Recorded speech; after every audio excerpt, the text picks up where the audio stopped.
In early 2023, the bustling nightlife of Bogotá, Colombia, was abuzz with energy. The city, known for its vibrant culture and eclectic music scene, had become the perfect backdrop for Valentina Trespalacios, a young and promising DJ who was carving her path as a rising star. Valentina wasn't just a DJ. She was an artist who knew how to command a room, spinning beats that hypnotized crowds and made her name synonymous with electric evenings in Colombia's trendiest venues.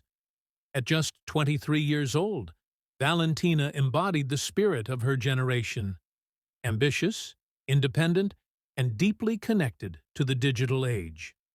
Like many young people of her time, she embraced technology as a way to connect with others. Between her gigs and a hectic social life, Valentina found herself drawn to Tinder, a dating app that offered the promise of excitement, adventure, and perhaps even love. It was through this digital medium that Valentina encountered John Poulos, a 35-year-old American man. Their virtual connection was instant. John, a financial advisor from Texas, presented himself as a successful and charming individual, someone who appreciated Valentina's passion for music and admired her drive. In their conversations, John seemed fascinated by Valentina's lifestyle. He often commented on her social media posts, expressing admiration for her talent and beauty. John had a life that many would envy. On the surface, he was financially stable, had traveled extensively, and seemed eager to settle down. His charisma shone through in every message, and it wasn't long before their conversations moved beyond the app. They exchanged WhatsApp messages, video calls, and voice notes. John's attention was intoxicating, and Valentina, despite her otherwise grounded personality, found herself drawn to his persistent charm. By the time John decided to visit Bogotá to meet Valentina, their online interactions had painted the picture of a budding romance. John spoke about starting a life together, showering her with promises of commitment and financial support. Valentina, although cautious, was intrigued. Her friends teased her about the gringo, as they called him, but she dismissed their concerns. To her, John seemed genuine, a refreshing change from the superficiality she often encountered in her line of work. When John arrived in Bogotá in January 2023, he appeared as a devoted admirer who was eager to experience Valentina's world. He tagged along to her gigs, meeting her friends and observing her life in the fast lane. His fascination with her seemed almost childlike, as though he were trying to absorb her vivacity and freedom. But cracks in John's demeanor began to surface early on. Behind the smiles and expensive dinners, there were moments of quiet intensity that Valentina found unsettling. John became possessive, questioning her about the men she interacted with and the late hours she kept as a DJ. His admiration began to feel suffocating, and his charm took on a sinister edge. Still, Valentina dismissed these red flags. After all, she had always been fiercely independent and believed she could handle herself. She chalked up John's behavior to cultural differences, or perhaps the insecurity of dating someone as vibrant as her. But friends noticed her growing unease.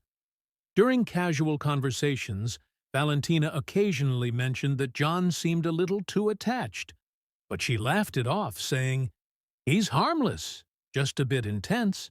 John's intensity escalated when he proposed they move in together.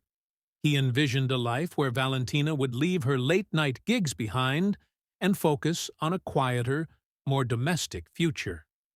This suggestion clashed with everything Valentina had worked for. Her career was on the rise. She wasn't ready to trade her dreams for a relationship, no matter how much John promised to take care of her. The night of January 21st, 2023, was supposed to be a celebratory one for Valentina. She had just finished a successful gig and was looking forward to a relaxing weekend. John, however, had grown increasingly agitated over the course of the evening. Witnesses later recalled seeing him at the venue, his eyes fixated on Valentina as she performed. He seemed distracted, almost brooding, even when Valentina introduced him to her colleagues. Their final moments together unfolded behind closed doors, in the apartment John had rented during his stay. Security cameras captured the two entering the building late at night, arm in arm. Valentina's smile was radiant, but John's expression was harder to read. What happened inside that apartment in the early hours of January 22nd would later become the focus of an international investigation. When Valentina didn't respond to calls or messages the next morning, her friends and family began to worry. By evening, Bogotá's police department received a chilling report. A woman's body had been found stuffed into a suitcase, discarded near a dumpster in a residential neighborhood. The discovery of Valentina Trespalacios' lifeless body sent shock waves through Bogotá, Colombia. In the quiet neighborhood of Fontibón, a waste collector stumbled upon the grim scene. A suitcase, battered and abandoned near a dumpster, its contents revealing a horror that no one could have anticipated. Inside lay the body of the vibrant 23-year-old DJ, her face bruised and her neck bearing ominous marks that hinted at foul play. The initial shock quickly turned into a flurry of questions. Who would want to harm Valentina? And more importantly, why? The investigation began with a grim determination. Bogotá's police were acutely aware of Valentina's rising fame. Her name was synonymous with the thriving electronic music scene, and her death was bound to attract widespread attention. Within hours, news outlets picked up the story, plastering Valentina's smiling face across headlines that contrasted cruelly with the circumstances of her death. As investigators worked tirelessly to piece together the events leading to her murder, one name quickly rose to the surface: John Poulos. John had been the last person seen with Valentina. Security footage from the apartment building showed the two entering late on January 21st, but only John leaving early the next morning, dragging a large suitcase. The time-stamped footage provided a chilling timeline. He was seen struggling with the heavy bag, wheeling it past the lobby and loading it into a rental car. To the detectives, it was a glaring clue. But the real challenge lay in finding John. By the time Valentina's body was discovered, he had already vanished. Investigators learned that John Poulos had booked a one-way flight out of Colombia early on January 22nd, just hours after Valentina's death. His destination: Panama. This sudden departure raised immediate suspicions. Why would a man so infatuated with Valentina, someone who had traveled across countries to be with her, flee without warning? Investigators learned that John Poulos had booked a one-way flight out of Colombia early on January 22nd, just hours after Valentina's death. His destination: Panama. This sudden departure raised immediate suspicions. Why would a man so infatuated with Valentina, someone who had traveled across countries to be with her, flee without warning? Interpol was quickly alerted, and Colombian authorities issued a red notice for John's arrest. The evidence against him was mounting. Forensic teams combing through the rented apartment found traces of blood on the mattress, signs of a struggle, and items belonging to Valentina that had been hastily discarded. Friends and family of Valentina were brought in for questioning. They painted a troubling picture of John Poulos, describing him as controlling and jealous. Valentina's close friend, Camila, recounted a disturbing incident just weeks before the murder. John had allegedly confronted Valentina about a male colleague she often worked with, accusing her of infidelity despite no evidence to support his claim. He was obsessed with her, Camila told the investigators. At first, it seemed romantic, but then it became dark. He couldn't stand the thought of her talking to other men. John's controlling nature extended beyond mere accusations. Valentina's brother Julian revealed text messages in which John threatened to end their relationship if she didn't prioritize him over her career. In one particularly chilling message, John wrote, "If I can't have you, no one will." Just 48 hours after Valentina's body was found, Panamanian authorities, acting on the Interpol notice, arrested John Poulos at Tocumen International Airport. He was attempting to board a flight to Turkey, a route that suggested he was trying to evade capture altogether. When questioned by Panamanian police, John denied any involvement in Valentina's death.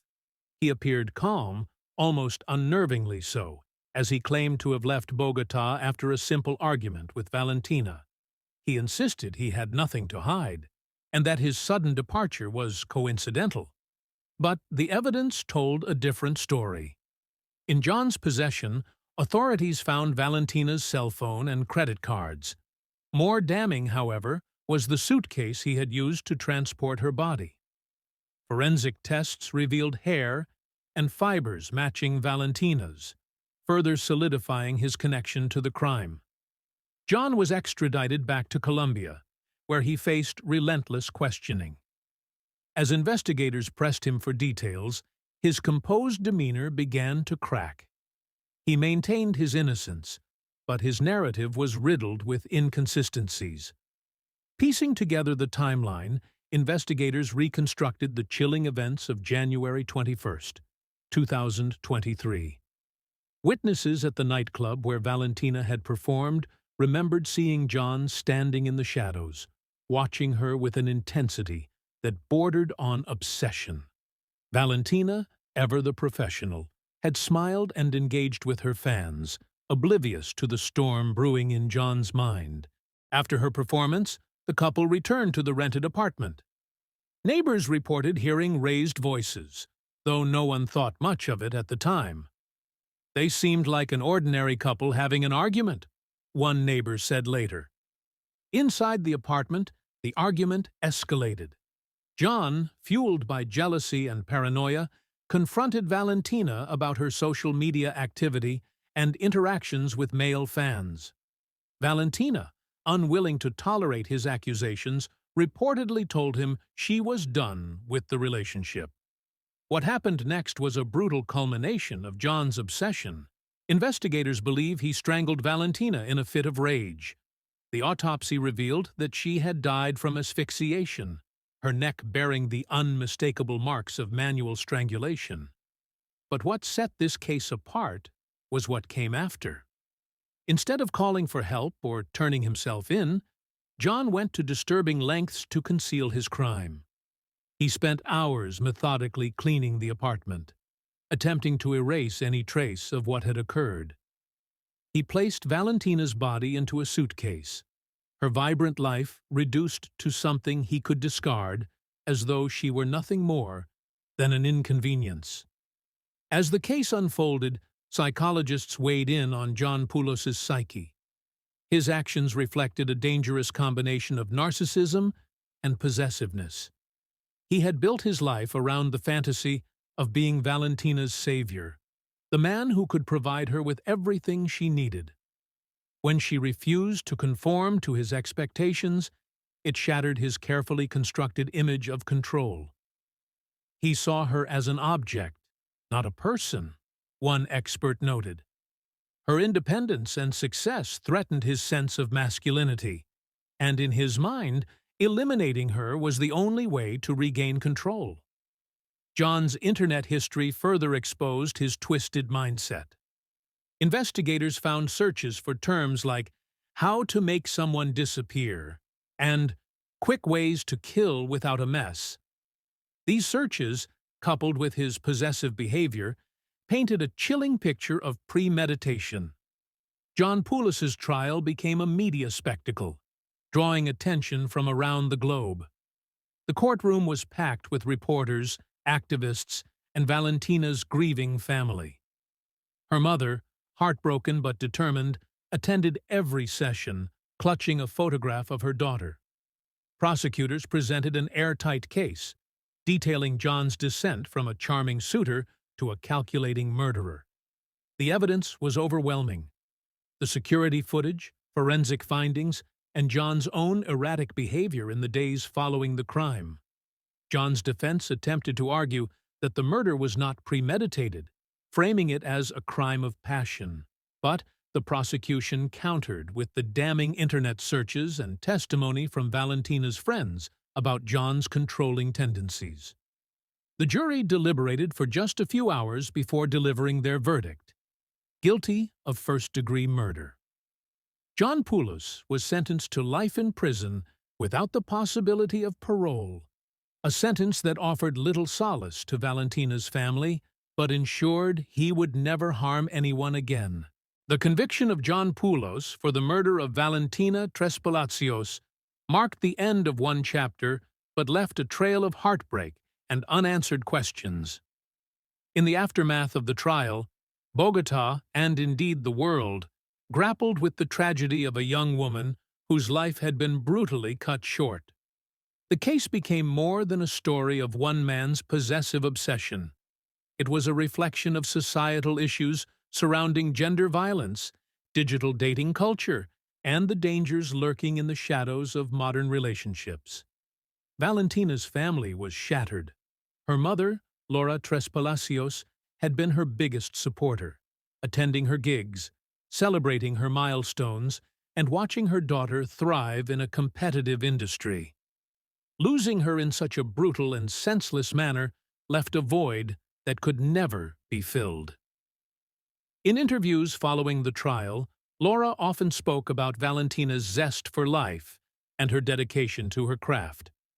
She recounted memories of her daughter's childhood, when Valentina would experiment with music on her laptop, dreaming of performing on the world's biggest stages.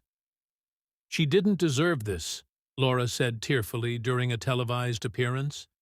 "She was kind, hard-working, and full of life. And this man, he stole everything from her." Valentina's brother, Julian, struggled with guilt. He had been protective of his sister, often warning her to be cautious with men who seemed overly controlling or jealous.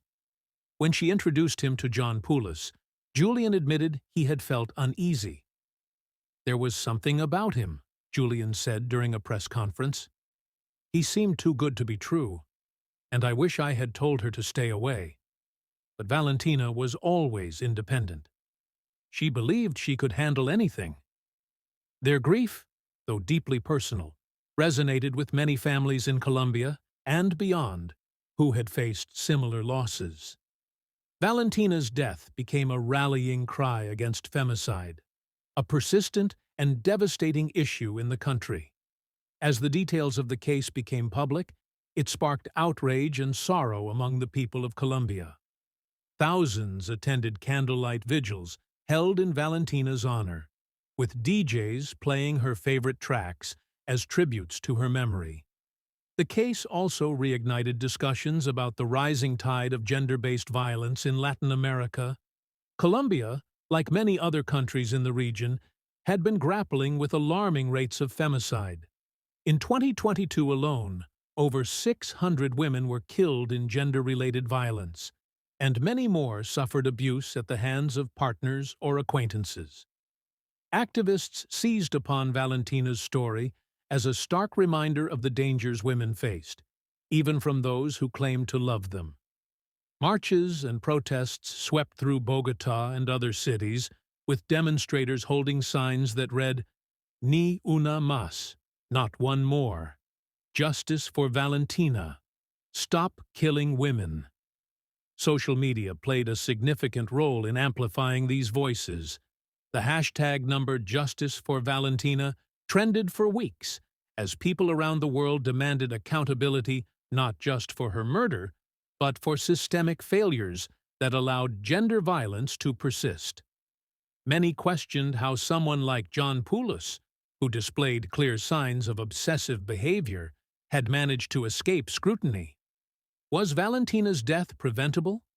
Could earlier interventions, such as stronger vetting on dating apps or better support systems for women facing abusive partners, have saved her life.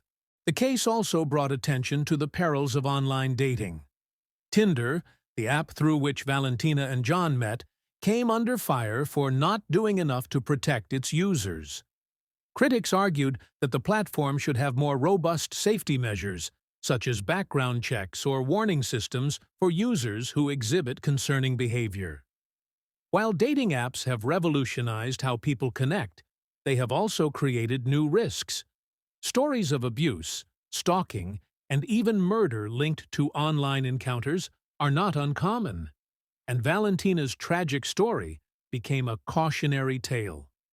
Many young women, inspired by Valentina's ordeal, shared their own experiences of harassment and abuse from men they met online. These stories flooded social media, highlighting the urgent need for better education and awareness about online safety. In response to the backlash, Tinder announced plans to enhance its safety features, including an option for users to verify their identities and report suspicious behavior more easily. The company also pledged to collaborate with experts in gender violence prevention to educate users about potential risks. John Poulos' life sentence ensured that he would never again walk free, but his time in prison was anything but quiet. Upon his arrival in Colombia's notorious La Picota prison, he faced hostility from other inmates who were aware of his crime. Reports from inside the prison suggested that John had become a target. Colombian prisons are harsh environments, and inmates convicted of crimes against women or children often face brutal treatment from their peers. Guards confirmed that Paulus spent most of his days in isolation, both for his own safety and to maintain order within the facility. Psychologists who analyzed John's behavior during and after the trial described him as a classic narcissist with sociopathic tendencies. His lack of remorse and his attempts to evade justice were consistent with someone who viewed others as tools for his own gratification. He doesn't see Valentina as a person, one psychologist explained in an interview. To him, she was a possession, and when she challenged his control, he reacted with violence. Despite his imprisonment, John's presence loomed large in the public consciousness. Many continued to debate whether his actions were the result of a calculated plan or a sudden outburst of uncontrollable rage. In the wake of her death, Valentina Trespalacios became a symbol of resilience and ambition. Her family, determined to honor her memory, established the Valentina Trespalacios Foundation, dedicated to supporting young women in the music industry and raising awareness about domestic violence. The foundation provided scholarships for aspiring female DJs and hosted workshops on self-defense, online safety, and recognizing signs of abusive relationships. Valentina's mother, Laura, often spoke at these events, sharing her daughter's story to inspire others and prevent similar tragedies. Valentina's music also lived on. Her fans compiled her most popular mixes into an album, with proceeds going to the foundation. The album, titled Eternal Beats, became a tribute to her vibrant spirit and love for music. The case of Valentina Trespalacios transcended Colombia, sparking international conversations about gender violence and the dark side of modern relationships. Documentaries and podcasts chronicled her life and the harrowing details of her death, ensuring that her story would not be forgotten. One particularly poignant moment came during the United Nations International Day for the Elimination of Violence Against Women, where Valentina's name was mentioned alongside other victims of femicide.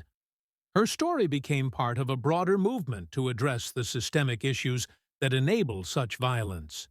For Valentina's loved ones, closure remained elusive. While John Poulos' conviction brought a measure of justice, it could never undo the pain of losing her. Her friends continued to share memories of her infectious laughter, her passion for music, and her unwavering determination to succeed. She was a star, one friend said during a memorial service, and though her light was taken too soon, it will continue to shine in the hearts of everyone who knew her. As time passed, Bogotá slowly moved on, but the memory of Valentina Trespalacios lingered. Her story became a reminder of the dangers that can lurk behind seemingly perfect facades, and the importance of fighting for a world where no woman has to fear for her life, simply for daring to live it on her own terms. And in the quiet moments, as the city's nightlife thrummed with music and laughter, it was easy to imagine Valentina's spirit still there, spinning beats in the hearts of those who refused to let her story fade into silence.